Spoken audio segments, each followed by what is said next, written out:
Au Real Madrid, un jeune prodige brûle les statistiques, mais s'ennuie sur le banc. Endrick, la pépite brésilienne, pourrait faire un choix radical pour sauver sa Coupe du Monde 2026. Et si son départ en prêt déclenchait une vague de transferts à Madrid? Pendant ce temps, l'UEA prépare une révolution silencieuse, qui pourrait supprimer les prolongations en Ligue des Champions. Pourquoi cette décision divise-t-elle l'Europe? Et au Barça, Hansi Flick a trouvé une arme secrète pour remplacer Lewandowski, mais ce n'est pas un attaquant. Une idée tellement surprenante qu'elle pourrait changer l'avenir du club. Tous les détails, dans cette vidéo.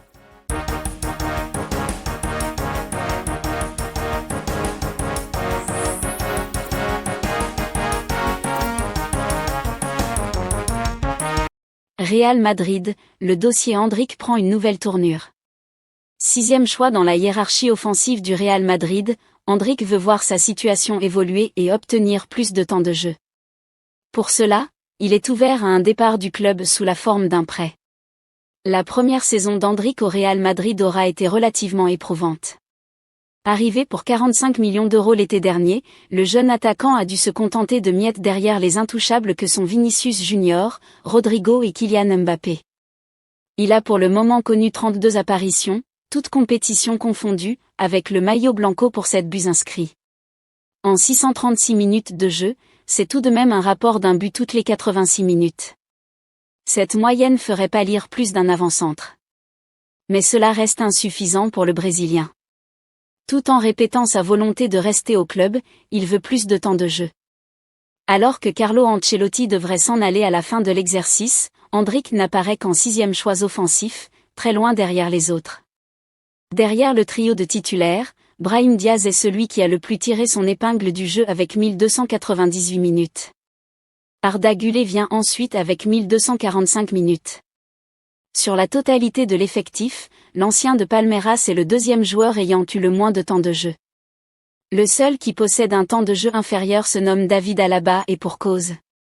Sa rupture d'un ligament croisé en janvier 2024 l'a tenu éloigné des terrains pendant un an. Endrick veut disputer la Coupe du Monde. À 18 ans et après une première saison passée dans l'ombre à Madrid, le natif de Taguatinga aspire à plus. Les changements de l'intersaison ne sont pas encore intervenus à Madrid mais l'attaquant veut jouer davantage, quitte à partir en prêt loin des meringues. C'est ce que croit savoir Relevo, qui en dévoile la raison principale, la Coupe du Monde 2026. L'international brésilien, 14 sélections, 3 buts, en a fait son grand objectif, lui qui n'est pas encore un élément important de la Seleção. Il avait même été écarté par Dorival Junior lors du rassemblement de novembre.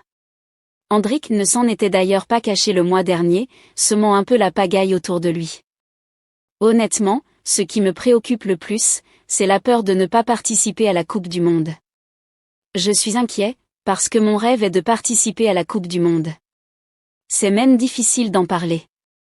Je veux aider le Brésil à remporter sa 6e Coupe du Monde. Mais pour cela, il faut jouer. Il a d'ores et déjà fait part de sa volonté à la direction madrilène et Relevo évoque même l'intérêt du RB Leipzig pour obtenir le prêt du joueur. Ce feuilleton estival ne fait que commencer. Les 4 joueurs du Real Madrid qui pourraient partir cet été. À la fin de la saison, le Real Madrid va se séparer de plusieurs joueurs de son effectif. 4 en particulier sont menacés.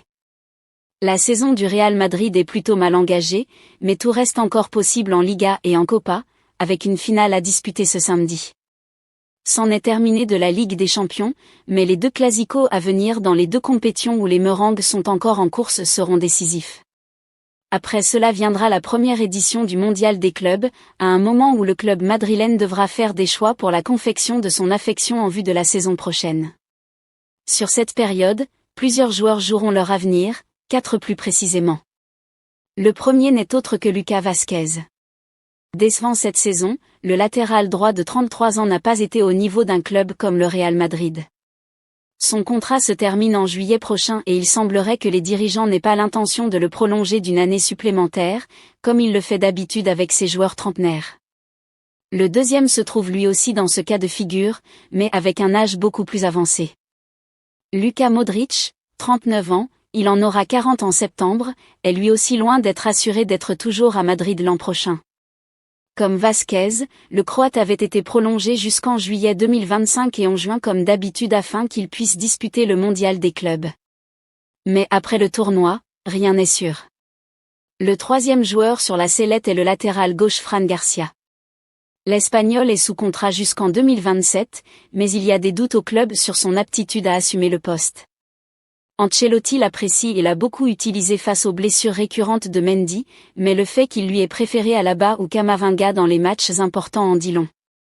Il ne faut pas oublier qu'il y a eu des négociations pour tenter de recruter Alphonso Davies au Bayern, mais le Canadien a finalement choisi de rester en Allemagne.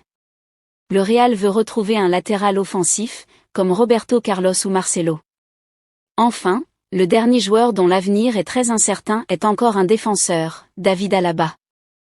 À 32 ans, l'Autrichien peine à retrouver son niveau d'avant blessure et a totalement perdu sa place d'indiscutable au sein de l'arrière-garde madrilène.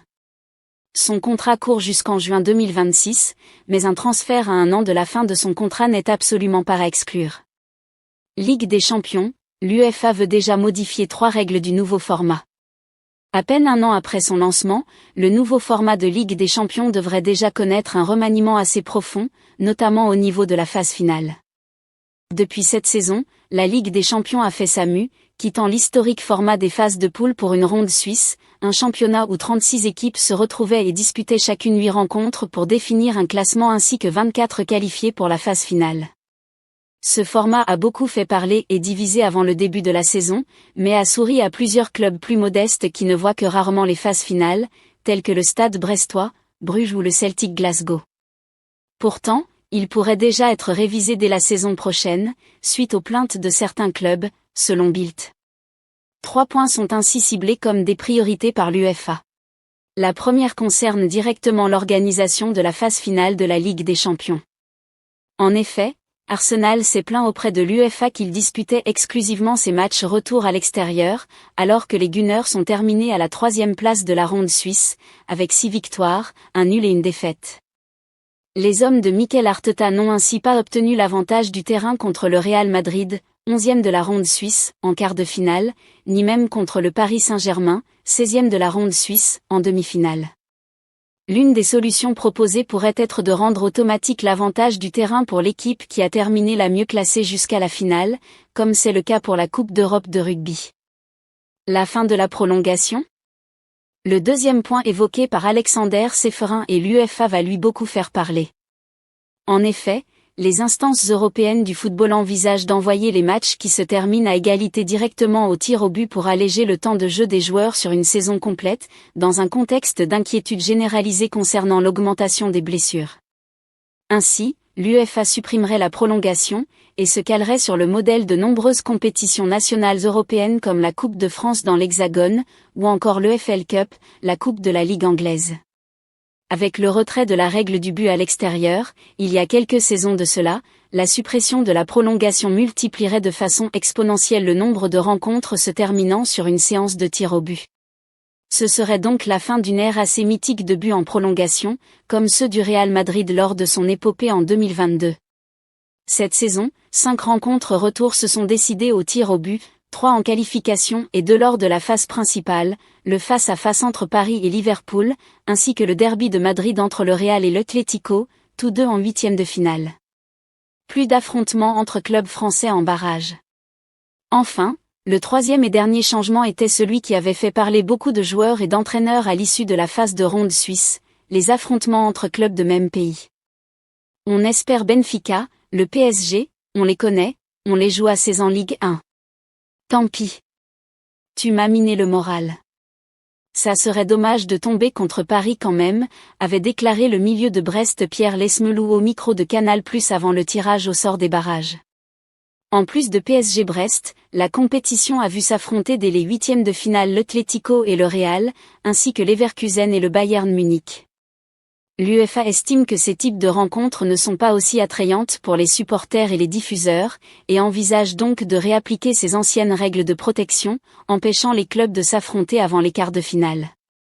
Une véritable casse-tête au vu des tirages au sort déjà très restrictifs de la phase de barrage, qui limite chaque équipe à 2 adversaires potentiels en fonction du classement de la ronde suisse. Les 3 évolutions du règlement devraient être discutées à Munich le 30 mai prochain, lors d'une réunion du comité des compétitions des clubs. Hansi Flick a trouvé son nouvel attaquant. Blessé pour au moins 3 semaines, Robert Lewandowski complique la fin de saison du FC Barcelone. Mais Hansi Flick a trouvé son remplaçant pour combler sa blessure, et même pour l'année prochaine. Robert Lewandowski s'est blessé au pire des moments. Dans un match au scénario fou, le FC Barcelone s'est imposé contre le Celta de Vigo et a fait un sérieux pas en avant vers le titre. Mais ce beau succès a cependant été entaché par la blessure du buteur polonais, qui a ainsi dû quitter la pelouse à un quart d'heure de la fin.